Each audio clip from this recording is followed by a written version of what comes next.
الحمدللہ رب العالمین والصلاة والسلام علی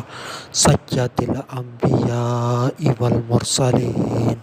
اما بعد فاعوذ باللہ من الشیطان الرجیم بسم اللہ الرحمن الرحیم وقرن فی بیوتکن صدق اللہ العظیم، اور اپنے گھروں میں ٹھہری رہو۔ آج کا جو میرا عنوان ہے وہ ہے عورتوں کے لیے نصیحت۔ درود پاک کی فضیلت نبی اکرم نور مجسم شاہ آدم و بنی آدم سیاہ لامکاں شب اسرا کے دولہا مصطفیٰ جان رحمت صلی اللہ علیہ وآلہ وسلم نے ارشاد فرمایا، جس نے مجھ پر ایک مرتبہ درود پاک پڑھا، اللہ اس پر 100 رحمتیں نازل فرماتا ہے۔ صلو علی الحبیب صلی اللہ تعالی علی محمد صلی اللہ علیہ وآلہ وسلم۔ پڑھیے، الصلاۃ والسلام علیک یا رسول اللہ وعلی آلک واصحابک یا حبیب اللہ۔ مصنف مولوی محمد غلام مصطفیٰ قادری رضوی ضیائی رحمۃ اللہ تعالی علیہ، ان کی پہلی کتاب جو تھی اسلامی بیویوں کے لیے کہانی، اور دوسری کتاب جو ہے وہ ہے عورت اور آزادی۔ مصنف نے یہ کتابیں دونوں مسلمان عورتوں کے لیے لکھی ہیں، جس کے اندر یہ مصنف اپنے نبی کی امت کی بیٹیوں، بہنوں، ماؤں کے لیے نصیحت آمیز جملے لکھے ہیں، یعنی کہ مکمل کتاب لکھی ہے۔ تو اس کتاب کے اندر ہر اس فتنے کا ذکر ہے جو کہ امت محمدیہ کے اندر ابھر رہا ہے، یعنی کہ بے حیائی، بے پردگی کے حوالے سے، اور اس کا احاطہ کیا گیا ہے، اس کی نشاندہی کی گئی ہے، تاکہ نبی کی امت کی بیٹیاں، بہنیں، مائیں، عورتیں وہ ان گناہوں سے بچ سکیں اور ان گناہوں سے ہونے والے نقصانات سے بچ سکیں، اور اس طریقہ کار کے مطابق زندگی گزاریں جو دین اسلام ان سے مطالبہ کرتا ہے۔ تو مصنف نے اس کتاب کے اندر اپنے درد دل کو سمیٹا ہے، یعنی کہ الفاظ کی صورت میں بیان کیا ہے، اور یہ کتاب منظر عام پر آئی ہے۔ اس کتاب کا جو موضوع ہے، یعنی کہ وہ یہی ہے کہ جو عورت کی اصلاح کی جائے۔ اب مصنف نے تو بیان کتاب لکھ دی، اور اس کی کتاب پڑھ کے بندہ ناچیز محمد ارسلان قادری اتاری رضوی بیان کر رہا ہے۔ اللہ پاک مصنف کو اس کتاب پر اجر عظیم عطا فرمائے۔ آج کے دور کے اندر کتاب کو پڑھنا نوجوان نسل میں ایک قسم کے عذاب سے کم نہیں۔ تو آج کے دور کے اندر جو اینڈرائڈ موبائل آ گئے، تو اتنی مہنگی کتابیں کوئی خریدتا بھی نہیں، یہاں تک کہ کالجز، یونیورسٹیز میں طلباء کرام، اسٹوڈنٹس، چاہے مرد ہوں یا عورتیں، وہ جو نوٹس ہوتے ہیں وہ پرنٹ بھی نہیں کرواتے، موبائل سے پڑھ کر پیپر وغیرہ دے دیتے ہیں۔ تو جب دنیاوی کام موبائل سے پڑھ کر ہو جاتے ہیں، تو دین کو تو پہلے ہی اتنی اہمیت نہیں دی جاتی، تو کون کتاب خریدے، کون پڑھے، کون اس کو اٹھائے پھرے، کون اس کو سنبھال کے رکھے۔ تو دینی کتابیں تو آج کل ایسا دور آ گیا کہ بہت کم ہے کہ دینی کتابیں موبائل سے دیکھ کے پڑھی جائیں۔ اگر کسی کو مشورہ بھی دیا جائے تو وہ کہتا ہے کہ میں کتاب پڑھتا ہوں یا پڑھتی ہوں تو میرے سر میں درد ہونے لگ جاتا ہے، میری آئی سائٹ ویک ہے، حالانکہ وہ گھنٹوں موبائل کا استعمال کرتے ہیں تو اس وقت ان کی آئی سائٹ کا مسئلہ نہیں بنتا۔ گھنٹوں وہ موبائل چلاتے ہیں تو تب ان کے سر میں درد نہیں ہوتا، درد صرف اسی وقت ہوتا ہے جب کوئی دین کی بات، دین کی کوئی کام پڑھنا ہو، اس کے اوپر عمل کرنا ہو۔ تو مصنف نے کتاب لکھ دی، امت کے حوالے کر دی اور میں وہاں سے پڑھ کر بیان کر دوں گا، اور یہ بھی میرے لیے صدقہ جاریہ ہوگا اور مصنف کے لیے بھی صدقہ جاریہ ہوگا کہ اس نے کتاب لکھی، میں اس کی کتاب سے پڑھ کر بیان کر رہا ہوں۔ اللہ پاک ہم دونوں کو یہاں سے اجر عظیم عطا فرمائے۔ جو مین مقصد ہے وہ یہی ہے کہ امت محمدیہ کی بیٹیاں، شہزادیاں وہ دین اسلام کے اوپر چلنے والی بن جائیں، نہ کہ کفر کی پیروی کرنے والی ہوں، امریکہ و یورپ کے طرز زندگی پر چلنے والی ہوں،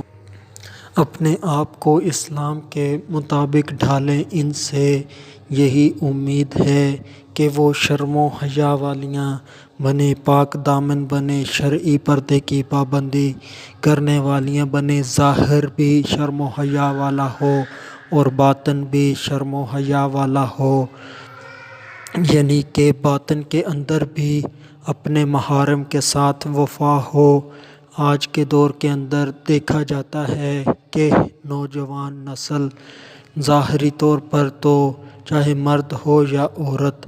ظاہری طور پر مذہبی حلیہ اختیار کیا ہوتا ہے، تو یہ بھی بہت بڑی بات ہے کہ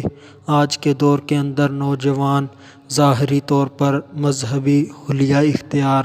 کر لیں، یعنی کہ وہ درد دل سے چاہتے ہیں کہ ہم نیک بن جائیں۔ نوجوان ہو تو سر پہ امامہ بھی ہوتا ہے، داڑھی بھی ہوتی ہے، سنت کے مطابق سفید لباس بھی ہوتا ہے، اور ادھر اگر لڑکی ہو تو وہ گھر سے باہر نکلتے وقت بہت اچھی طرح حجاب کرتی ہے، بہت اچھی طرح برقع پہنا ہوتا ہے، مگر جب تنہائی کی زندگیوں کی بات آتی ہے تو والدین سے چھپ کر، لوگوں سے چھپ کر تنہائیوں میں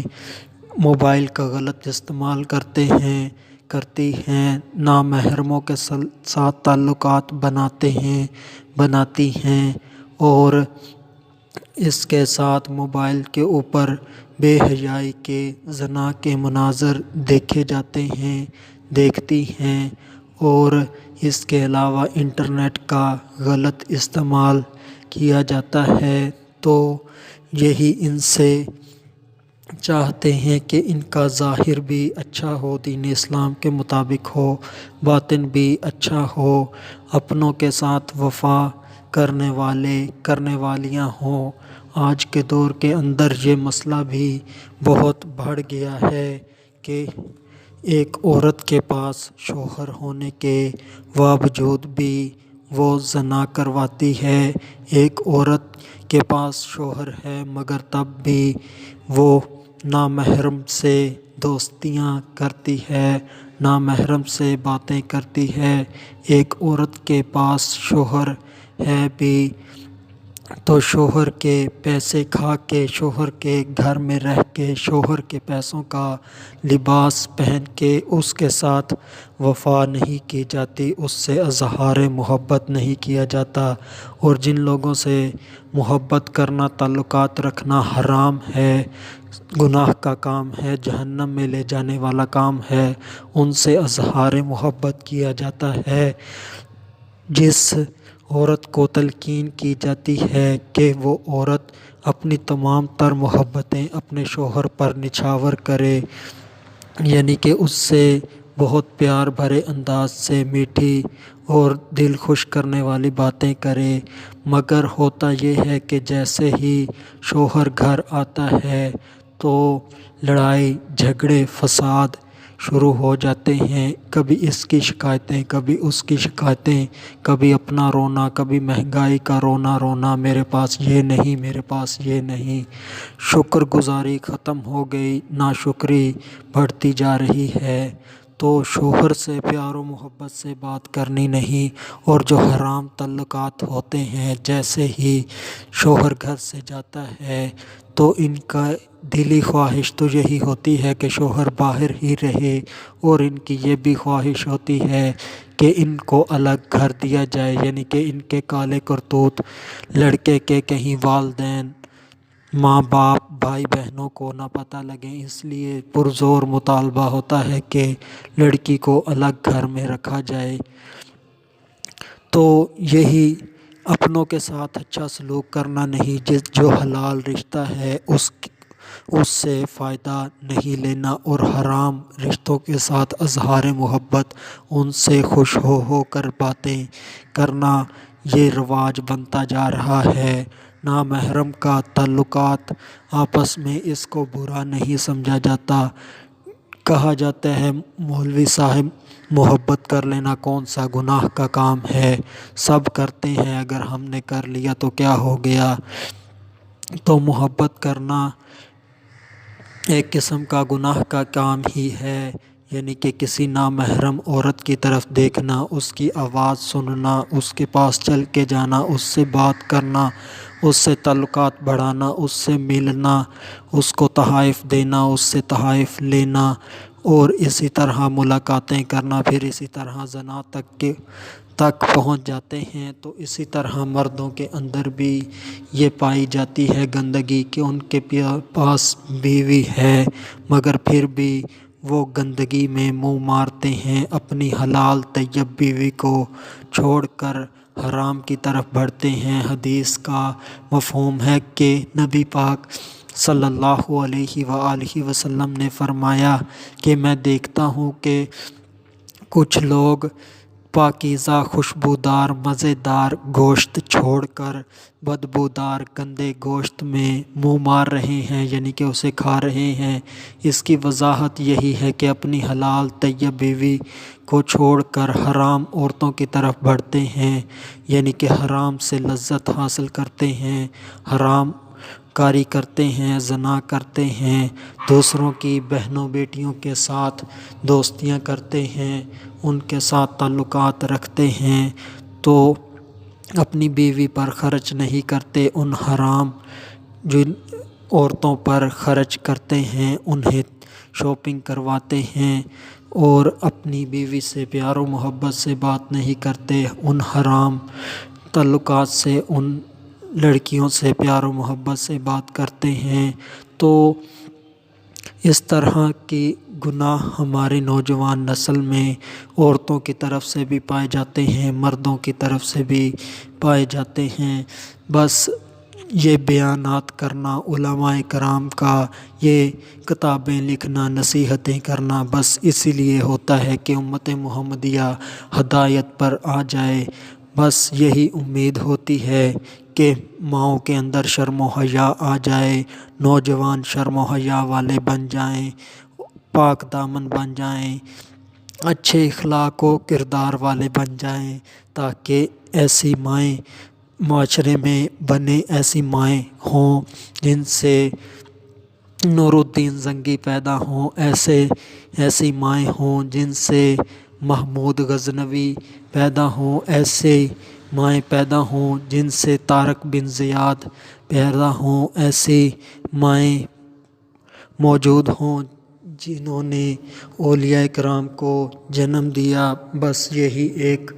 تمنا ہوتی ہے، یہی ایک خواہش ہوتی ہے کہ ایسی نوجوان نسل معاشرے میں پروان چڑھے، لیکن حالات دن بدن بدتر سے بدتر ہوتے جا رہے ہیں۔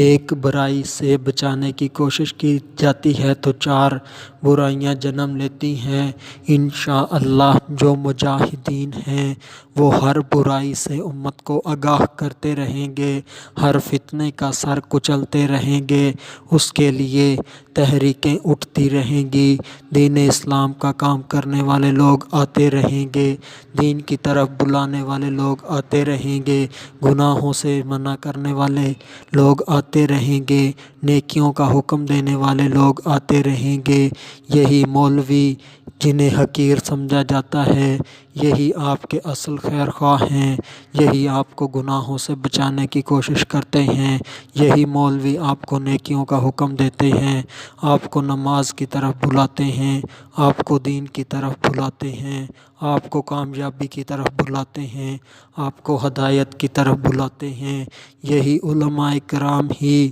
ہیں جو چاہتے ہیں کہ آپ دنیا میں بھی کامیاب ہوں، آپ دین میں بھی کامیاب ہوں، آپ حشر میں بھی کامیاب ہوں، آپ جنت الفردوس میں جائیں۔ تو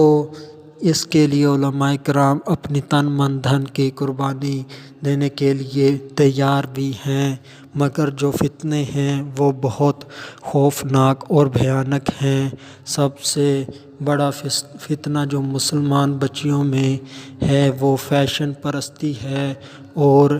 یہ بات کہ جدت پسندی، جو بھی نئی چیز آئے گی اسے اختیار کرنا ہے،